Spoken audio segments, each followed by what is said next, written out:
Mari kita berdoa.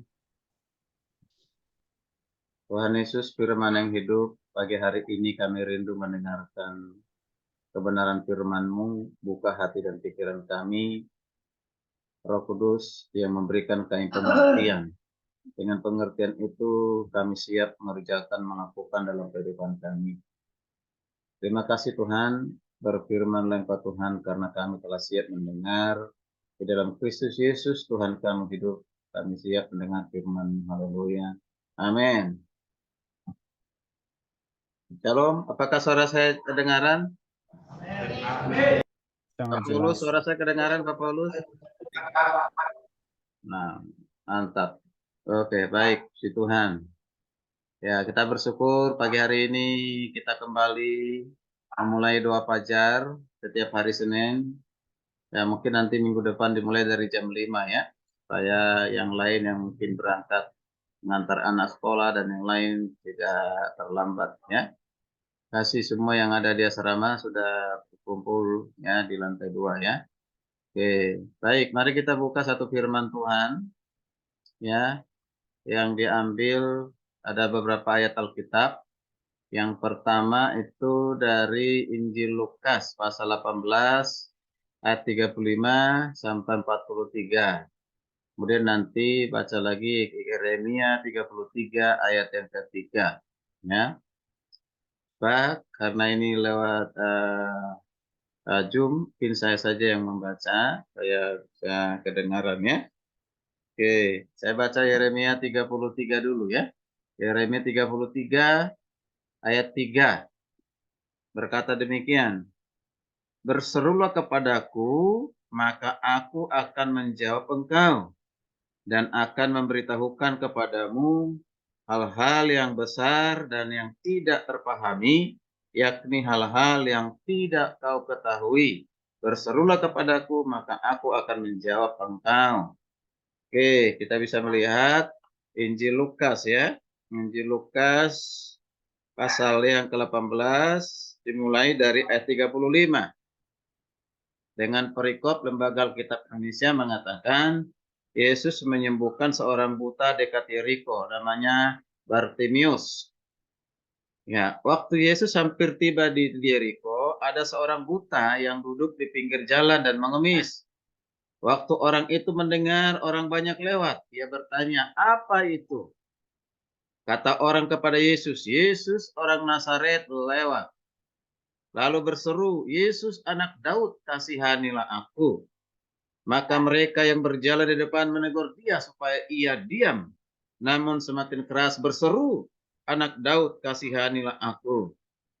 Lalu Yesus berhenti dan menyuruh membawa orang itu kepadanya. Dan ketika ia telah berada dekatnya, Yesus bertanya kepadanya, "Apa yang kau kehendaki supaya aku perbuat bagimu?" Jawab orang itu, "Tuhan, supaya aku dapat melihat." Lalu kata Yesus kepadanya, "Melihatlah engkau, imanmu telah menyelamatkan engkau." Dan seketika itu juga melihatlah ia, lalu mengikuti dia sambil memuliakan Allah. Seluruh rakyat melihat itu dan memuji-muji Allah. Puji Tuhan. Jadi tema firman Tuhan atau renungan singkat pagi hari ini yaitu berseru, ya, berseru kepada Tuhan. Setiap orang pasti kita pernah berseru. Berseru karena ketakutan, ya, berseru karena stres, berseru karena depresi, berseru karena tidak kuatnya kehidupan, berseru karena keputus asa, ya. Kita pasti berseru, ya. Berteriak, ya, berseru dan berteriak hampir sama, gitu kan. Nah, karena sesuatu hal yang kita rasakan, mungkin berseru karena pahitnya hidup, berseru dengan suara nyaring menangis karena kehilangan sesuatu, kehilangan kasih, kehilangan barang, kehilangan apapun itu kita berseru. Ya, kita berseru. Mungkin pernah kehilangan orang tua, kita berseru kepada Tuhan, bahkan berseru kepada keadaan. Nah, hari ini kita bicara tentang berseru. Berseru kepada siapa? Berseru kepada Tuhan. Berseru kepada Tuhan itu seperti apa? Apakah berseru kepada Tuhan seperti orang datang dalam satu keputusasaan, dalam satu ketidakpunya harapan. Apakah seperti itu? Hari ini kita belajar dari Yeremia mengajak kita untuk berseru kepada siapa? Berseru kepada Tuhan. Berseru itu berarti artinya berdoa. Sekali lagi berseru berarti berdoa. Berdoa kepada siapa? Sudah jelas berdoa kepada Tuhan. Ada seorang ya dokter teologi dan seorang pendeta mengatakan bahwa tidak pernah berdoa kepada Yesus, tapi berdoa hanya kepada Theos, kepada Allah, kepada Bapa. Sehingga ini dipelintir oleh orang agama lain yang mengatakan itu ya eh, pengajar Kristen ini sudah dekat dengan ajaran agama lain, agama kita, agama Muslim. Karena memang Yesus itu bukan Tuhan, Yesus itu manusia biasa, masa mau berdoa kepada manusia? Itu diajarkan oleh orang Kristen sendiri viral, ya kan? Nah, mereka senang, mereka menjadi bahan menyerang untuk kekristenan ketika dibilang tidak ada yang berdoa, murid-murid tidak pernah berdoa kepada Yesus, rasul-rasul tidak pernah berdoa kepada Yesus, murid-murid pertama ataupun mula-mula jemaat mula-mula tidak berdoa kepada Yesus. Nah, ini kurang memahami membaca Alkitab atau bagaimana? Padahal banyak fakta di mana orang banyak berdoa kepada Yesus. Tapi hari ini salah satunya adalah di mana Bartimius berseru, berdoa, memohon kepada Yesus. Sangat jelas. Berarti sangat jelas. Apakah nggak pernah dibaca, dilihat hal ini? Hari ini kita boleh bersama-sama. Saya akan coba buka buat di apa ini share ya. Nah, bisa dilihat. Oke, melalui ini. Oke. Jadi berseru kepada Tuhan sesuai dengan Lukas 18, 35, 53 dan juga Yeremia 33, 3 yang sudah kita baca tadi. Nah, kita perhatikan dulu ya keberadaan kehidupan Bartimius. Ya, Bartimius itu mengalami masalah yang sangat serius, yaitu terlahir dalam keadaan buta. Tentu dia tidak menginginkan hal itu. Ya, dia nggak menghendaki itu, bahkan mungkin juga orang tuanya tidak menghendaki hal itu. Jadi kemelut yang dialami Bartimius membuatnya terbatas, menentukan pilihan hidup, bahkan dia harus bergantungkan kelangsungan hidupnya pada belas kasihan orang lain. Ya, menjadi pengemis di pinggir jalan, itu profesi pekerjaannya setiap hari. Namun krisis yang menimpa Bartimius tidak membuatnya pasif, pasrah dengan keadaannya, atau menerima keadaannya. Mungkin dia pada saat itu stres atau depresi. Tetapi kita melihat bahwa Bartimius ini luar biasa. Pendengaran Bartimius berfungsi dengan baik. Ya, sehingga dapat memantau semua informasi ataupun orang-orang di sekitarnya. Karena pendengarannya masih baik. Bartimius mendengar bahwa ada seorang rabi atau seorang nama Yesus Kristus, seorang Nazaret yang dapat menyembuhkan semua orang sakit, menyembuhkan penyakit, bahkan mampu menghidupkan orang yang sudah mati. Nah, kabar ini membangkitkan harapan baru bagi Bartimius. Harapan itu, harapan dengan apa? Bisa dapat melihat. Nah, kalau kita perhatikan tadi kata berseru itu ada berapa kali itu di sana, ya? Ya. Bartimius berseru, anak Daud kasihanilah aku. Semakin keras lagi, katakan berseru, anak Daud kasihanilah aku. Dia berseru kepada Yesus, berseru kepada Yesus, minta pertolongan, minta penyembuhan. Dan itu bisa terjadi yang luar biasa. Nah, mari kita lihat bersama. Apa yang menjadi pembelajaran penting bagi kita dari kehidupan Bartimius? Lagi, apa yang menjadi pembelajaran penting bagi kita hari ini dari kehidupan Bartimius? Kita tidak buta, kita masih bisa melihat. Kita punya hidung, punya mulut, punya telinga, bisa mendengar, punya kaki, punya tangan, punya segala-galanya lengkap dan sempurna sebagai melayaknya manusia yang sempurna dalam hal fisik. Ya, kita tidak mengalami seperti yang dialami oleh Bartimius dalam keadaan buta dari sejak lahir. Pelajaran apa ya yang penting untuk kita bisa melihat? Yang pertama, di ayat 36 sampai 38. Coba diperhatikan, ayat 36 38 berkata demikian. Waktu orang itu mendengar, maksudnya Bartimius mendengar orang banyak lewat, yaitu Yesus dengan murid-muridnya dan orang banyak. Ya, lalu ia bertanya, Bartimius bertanya, apa itu? Apa gerangan yang terjadi? Lalu ayat 37, ada seorang di antara kerumunan orang itu berkata, kata orang kepadanya, Yesus orang Nazaret lewat. Yesus orang Nazaret lewat. Dia mendengar informasi karena pendengarannya masih bagus, baik sekalipun dia buta, tetapi pendengarannya masih bagus sekali, luar biasa. Ya. Lalu apa yang dilakukan oleh Bartimius yang buta ini? Lalu dikatakan, ia berseru, Yesus anak Daud, kasihanilah aku. Yesus anak Daud, kasihanilah aku. Dia berseru di sini, seperti yang dikatakan oleh Yeremia, berserulah kepada Tuhan, maka Tuhan akan menjawab. Bartimius berseru kepada Tuhan Yesus. Yesus anak Daud, kasihanilah aku. Apa yang bisa kita lihat dari 3 ayat ini? Ya, sebelum kita bisa melihat 3 ayat itu, kita bisa melihat dulu, ya. Dalam keterbatasan sebagai orang buta, Bartimius itu mendapat informasi dan belajar dengan mengandalkan pendengarannya.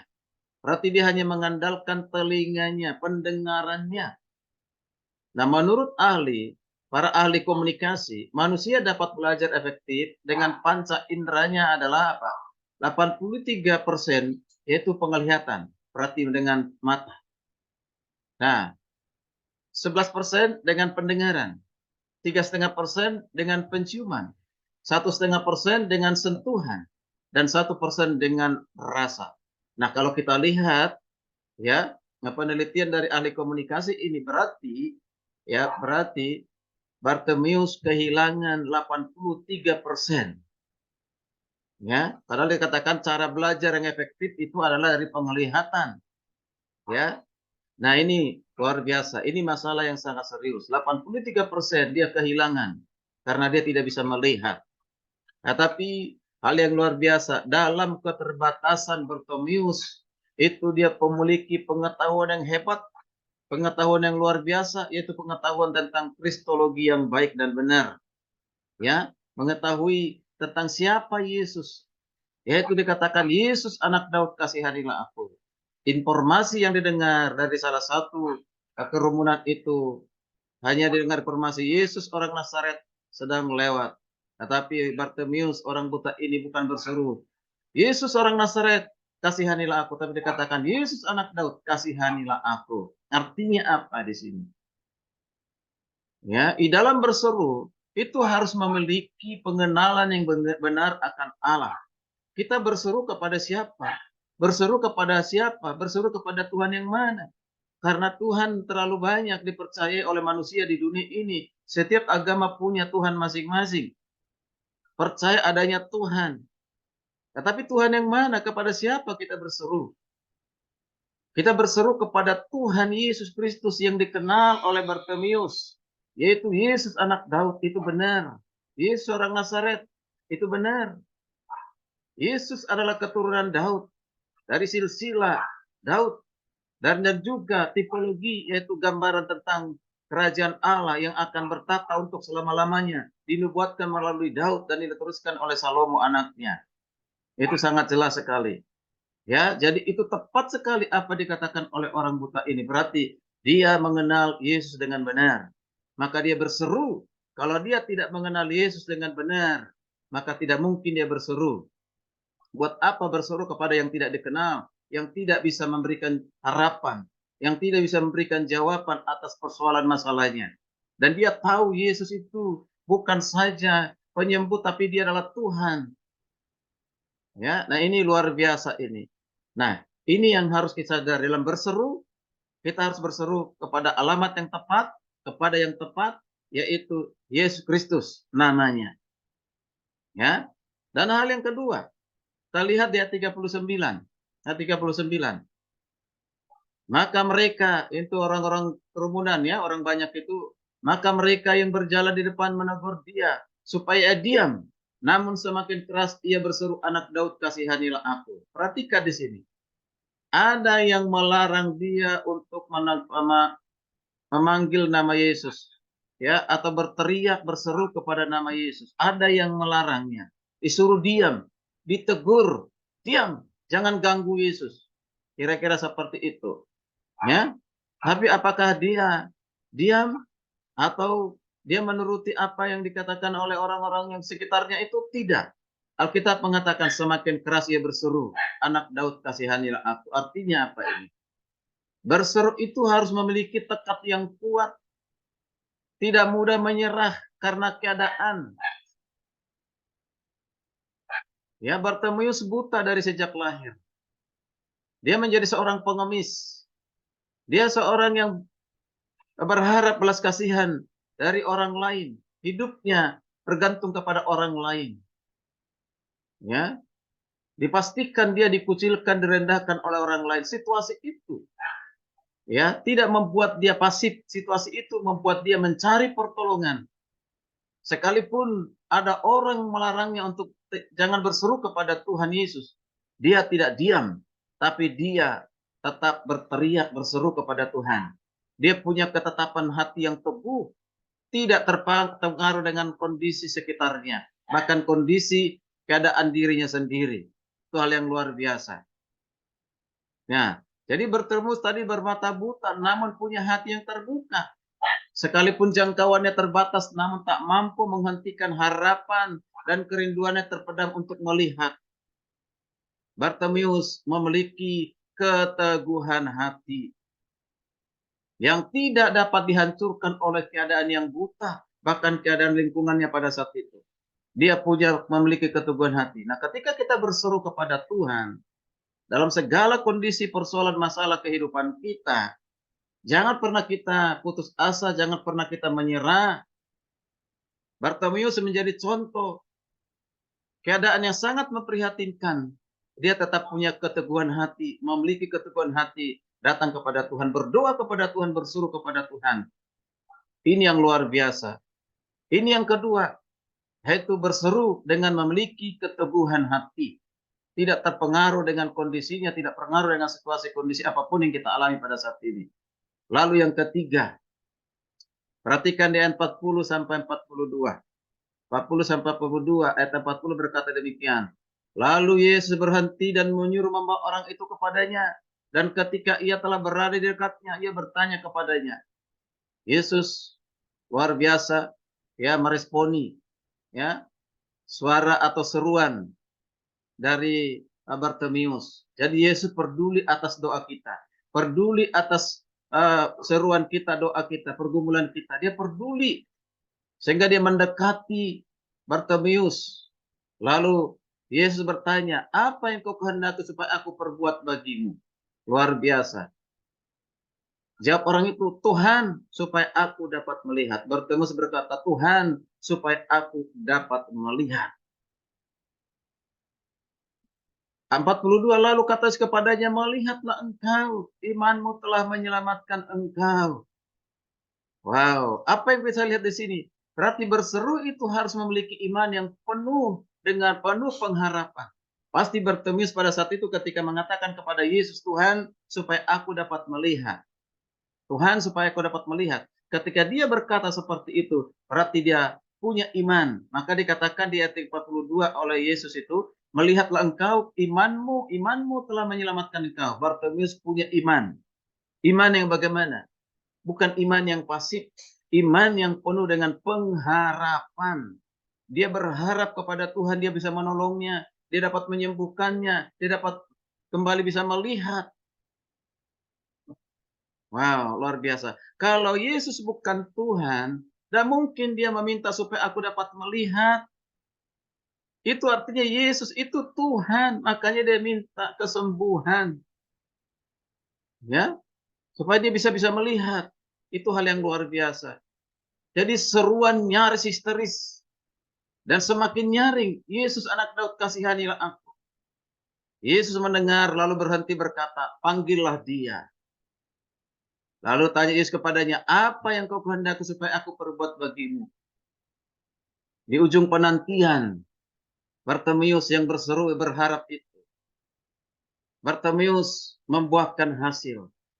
Ketika dia bertanya, Rabuni, supaya aku dapat melihat. Rabuni, supaya aku melihat. Ini penuh dengan pengharapan. Lalu permintaan Bartimeus hanya satu, yaitu supaya ia bisa melihat. Lalu kata Yesus, pergilah, imanmu telah menyelamatkan engkau. Apa yang terjadi?